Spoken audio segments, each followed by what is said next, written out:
Kayak pengikutnya Imam Ghazali tuh, yang kurang ajar, yang taklidnya tuh. Lawang Imam Ghazali sendiri mengatakan bidha'ati fi ilmil hadis misjaf. Ilmuku tentang ilmu hadis itu lemah, kata Imam Ghazali. Makanya beliau meninggal megang Sahih Bukhari, Imam Ghazali. Cuma muridnya kadang nyetak Ihya Ulumuddin, betul, disebarin di semua universitas Islam. Setelah ahlinya mengecek, ternyata dari 1013 hadis di kitab Ihya Ulumuddin, 996-nya dhaif. Kebayang gak tuh? Jadi wajar kalau jebolan Ihya Ulumuddin benci sama sunnah, walaupun ketua sebuah partai Islam, kelompok Islam, organisasi Islam gitu. Jadi kita nggak bisa salahkan juga, lawang belajarnya salah, mau bilang apa? Tapi lihat orang kalau belajarnya betul, 2 kali kajian tahu bid'ah, lihat. Tapi kalau orang yang belajarnya nggak betul, bertahun-tahun nggak paham bid'ah. Assalamualaikum warahmatullahi wabarakatuh.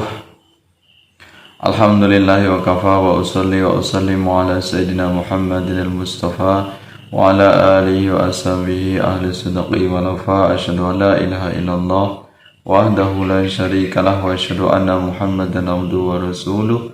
Allahumma sholli ala sayyidina Muhammad wa ala ali sayyidina Muhammad. Saudara kaum muslimin yang kami muliakan, para alim, para ulama, asatidz wal asatidah, sahabat-sahabat aswaja dimanapun Anda berada, mudah-mudahan Anda selalu dalam lindungan Allah, sehat walafiat. Segala apa yang dihajatkan diijabah oleh Allah Subhanahu wa taala. Mudah-mudahan kita diberikan istiqomah dalam melaksanakan ketaatan kepada Allah Subhanahu wa taala. Kita akan mereaksi sebuah video yang ini adalah video dari kelompok Salafi Wahabi, ya, di mana di situ nampak yaitu dai Salafi Wahabi yang sangat merendahkan atau mencela, menghina dari Imam Al-Ghazali, ya. Imam Al-Ghazali yang kita kenal sebagai Hujjatul Islam, ya, Hujjatul Islam yaitu Imam Al-Ghazali. Nah, jadi dai Salafi Wahabi ini sangat tidak memiliki adab, betapa menghinakan atau merendahkan Imam Ghazali dan karyanya, ya, karya dari Imam Al-Ghazali yaitu kitab Ihya Ulumuddin. Nah, kalau kita ketahui bahwasanya dai Salafi Wahabi ini keilmuannya tentu jauh, ya, tidak sebanding dengan Imam Al-Ghazali, di mana Imam Al-Ghazali ini adalah tokoh tasawuf, ya, yang memiliki banyak karya, di antaranya karya beliau yaitu kitab Ihya Ulumuddin. Nah, sedangkan dai Salafi Wahabi ini tidak memiliki karya, bahkan karyanya tidak memiliki manfaat, ya. Jadi karyanya ini tidak akan mungkin sebanding dengan karya dari Imam Al-Ghazali, ya. Jadi kita tahu, nampak sekali betapa kaum Salafi Wahabi ini mereka menistakan, merendahkan, ya, menghinakan ulama-ulama yang sangat kita hormati, sangat kita muliakan, ya, ulama-ulama ahlu sunnah, di antaranya yaitu ulama yang ahli di bidang tasawuf, ya, yaitu Imam Al-Ghazali. Nah, maka tentulah kita selaku kaum ahlu sunnah wal jamaah, bagi orang yang alim tentu dia harus memiliki kapasitas keilmuan sehingga bisa memberikan pencerahan kepada masyarakat, ya. Tugas dia adalah yang namanya ulama atau orang alim, memberikan ilmu kepada masyarakat. Tapi tentunya tidak semuanya masyarakat ini alim, maka tugasnya orang yang tidak alim, yaitu orang awam, adalah taklid, atau dengan bahasa lain yaitu ittiba, mengikuti para ulamanya, yaitu mengikuti perintah Al-Quran, kemudian sunnah Rasulullah, kemudian sunnah sahabat dan ulama-ulama setelahnya, ya. Jadi tidak semuanya orang ini wajib untuk mencari dalil, tidak semuanya wajib untuk menafsirkan Al-Quran, karena akan kacau balau kalau semuanya orang sibuk untuk menafsirkan Al-Quran. Nah, ini berbeda dengan kelompok Salafi Wahabi, yang mereka ini tidak sadar diri betapa ilmunya sangat minim, ilmunya pas-pasan, hanya modal semangat yang membabi buta, tidak mengetahui kapasitas ilmunya, dia tidak tahu bahwa dirinya tidak tahu. Nah, inilah yang melekat pada kelompok Salafi Wahabi. Tidak sadar bahwasanya dirinya ini bodoh, ya, sehingga serampangan dalam menggali hukum, sehingga siapapun yang berbeda akan mereka hina, mereka cela. Bahkan sekaliber Imam Al-Ghazali itu pun tidak luput dari celaan sutat Salafi Wahabi. Nah, ini padahal kita tahu inti dari sebuah ajaran agama, orang dalam rangka beragama ini adalah agar mendidik akhlak yang mulia, ya, makarimal akhlak, agar akhlaknya ini santun, akhlaknya ini terpuji.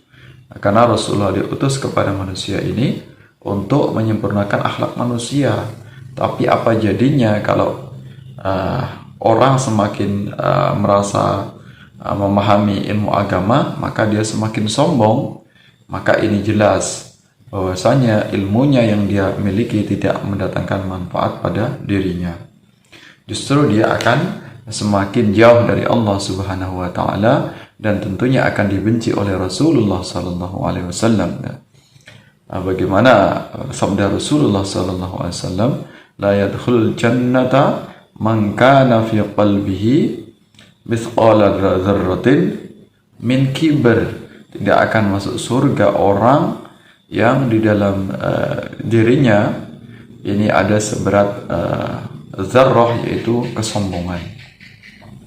Jadi jangan harap dari Salafi Wahabi yang mereka hobinya mencela kaum Ahlus Sunnah wal Jamaah, mencela amalan-amalan Aswaja, amalan Nahdlatul Ulama misalnya, merasa paling paham dalil, merasa paling ahli dalil, sehingga di luar kelompoknya dianggapnya bodoh semua. Bahkan ulama-ulama Ahlus Sunnah wal Jamaah ini tidak luput dari celaan kelompok Salafi Wahabi. Jangan berharap, ya, jangan ngimpi, jangan berharap kelompok Salafi Wahabi akan masuk surga. Ya, tidak akan mungkin. Surga akan dihuni, akan ditempati orang yang di dalam hatinya ada sikap kesombongan. Ya, maka seharusnya dai Salafi Wahabi ini, ya, tidak sibuk untuk mengoreksi kaum Ahlus Sunnah wal Jamaah. Silahkan untuk sibuk mengoreksi amalan masing-masing, sibuk untuk mengoreksi kelompoknya masing-masing. Ya, jangan sibuk untuk mengoreksi amaliyah golongan yang lain. Ya, ini orang yang tidak sadar diri, ya, kaum yang tidak sadar diri, padahal kelompok mereka banyak celahnya, banyak kekurangannya, banyak aibnya, ya, tapi mereka tidak sadar diri, sibuk untuk mencela kaum yang lain, ya, umat Islam yang berbeda paham, ya, tidak luput dari celaan mereka. Nah, inilah bagian dari keburukan atau kejahatan kelompok Salafi Wahabi. Dengan ilmu yang mereka pelajari tidak menyebabkan mereka semakin baik, tidak menyebabkan mereka semakin santun, tapi justru malah mereka semakin arogan, ya, semakin sombong, semakin menunjukkan sebagai kaum yang paling mulia di antara kaum yang lain. Nah, ini kalau kita paham, seharusnya mereka ini tahu atau sadar diri bahwasanya kelompok mereka, ulama-ulama mereka ini banyak sekali celahnya, banyak sekali keburukannya yang harus mereka perbaiki, mereka koreksi, ya, sehingga itu bisa menjadi bahan pelajaran untuk mereka ke depan. Termasuk metode dakwah mereka yang begitu arogan, yang menyebabkan sikap ekstremisme, radikalisme, ya, sikap yang memecah belah persatuan, ya, persatuan umat Islam termasuk persatuan bangsa. Inilah yang seharusnya mereka bisa mengoreksi. Kenapa di mana-mana ditolak Yang menolak ini bukan orang kafir, yang menolak ini bukan non-muslim, tapi umat Islam sendiri. Berarti ada masalah dengan dakwah mereka. Tidak menyebabkan ketenangan, ketentraman, tapi justru akan menyebabkan keresahan, permusuhan, persengketaan. Dan pada gilirannya, pada puncaknya nanti akan terjadi peperangan, ya bahkan terjadi pertumpahan darah. Kalau model-model dakwah Salafi Wahabi ini tetap dipertahankan dengan sikap arogansi. Ya, nah ini justru seharusnya semakin orang tinggi ilmunya, semakin banyak ilmunya, semakin luas ilmunya, justru akan semakin tinggi toleransinya, semakin besar sikap penghormatan kepada umat Islam yang lain yang berbeda. Kenapa? Karena semakin tinggi ilmu seseorang, dia akan semakin banyak referensinya, semakin banyak ulama yang bisa dia jadikan sebagai referensi atau panutan. Jadi tidak taklid buta kepada hanya 1-2 orang tokoh saja. Kalau kita tahu ini Albani ini banyak sekali kekurangannya. Albani ini banyak sekali kontradiksi. Hadis yang sahih dia doifkan, hadis doif dia sahihkan. Ini kerancuan dari paham Albani, di mana dia ini belajar secara otodidak, ya modal semangat yang membabi buta, ya tetapi tidak belajar secara akademis, secara runtut, sehingga dengan tiba-tiba dia dianggap sebagai ahli hadis. Nah ini sehingga ilmu yang dia miliki terjadi banyak kontradiksi, kerancuan. Ya, nah ini betapa banyak karya ulama yang mengkritik dari Albani. Kemudian apalagi Ibnu Taimiyah ini juga membuat bid'ah yang baru. Banyak sekali bid'ah yang dibuat oleh Ibnu Taimiyah. Di antaranya bid'ah membuat tritauhid yang itu tidak pernah diajarkan oleh Al-Quran maupun sunnah Rasulullah SAW. Jelas itu yang bid'ah yang parah, karena itu ada kaitannya dengan tauhid. Ya, nah kemudian apalagi sikap takfiri dari Muhammad bin Abdul Wahhab, di mana orang yang hidup dengan semasa Muhammad bin Abdul Wahhab dikafirkan semuanya. Ya, penduduk Hijaz ini mereka bantai, ya mereka kafirkan. Dimana kita tahu dulu sejarahnya Muhammad bin Abdul Wahhab bersekutu dengan Ibnu Saud, dibantu dengan tentara Inggris, kemudian mendirikan negara Arab Saudi.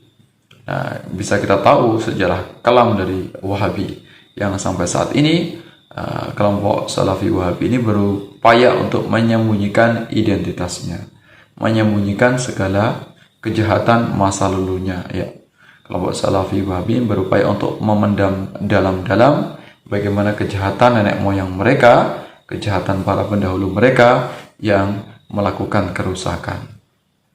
Nah, ini mudah-mudahan bisa dipahami oleh kelompok Salafi Wahabi. Siapapun da'inya, siapapun sutatnya, hendaknya untuk bisa santun dalam berdakwah. Ya, silahkan untuk sibuk mencari aibnya kelompok mereka sendiri. Jangan sibuk untuk mencari kekurangan kelompok yang lain, umat Islam yang lain. Sehingga terjadilah saling menghormati, saling berlomba-lomba dalam kebaikan. Nah, jadi kalau tidak ingin ditentang, tidak ingin dakwahnya ditolak, maka janganlah berdakwah dengan sikap arogansi. Justru dengan sikap arogansi ini maka tidak akan didapatkan kemanfaatan, justru akan mendatangkan kemudaratan yang lebih besar. Mohon maaf atas segala kekurangan, segala kekhilafan. Mudah-mudahan kelompok Salafi Wahabi bisa lebih santun lagi dalam berdakwah. Jangan mencela, menghina ulama-ulama dari ahlu sunnah wal jamaah. Terima kasih atas perhatiannya. Mohon maaf atas segala kekurangan. Wal afu minkum wallahu muwaffiq ila aqwamit thoriq. Wassalamualaikum warahmatullahi wabarakatuh.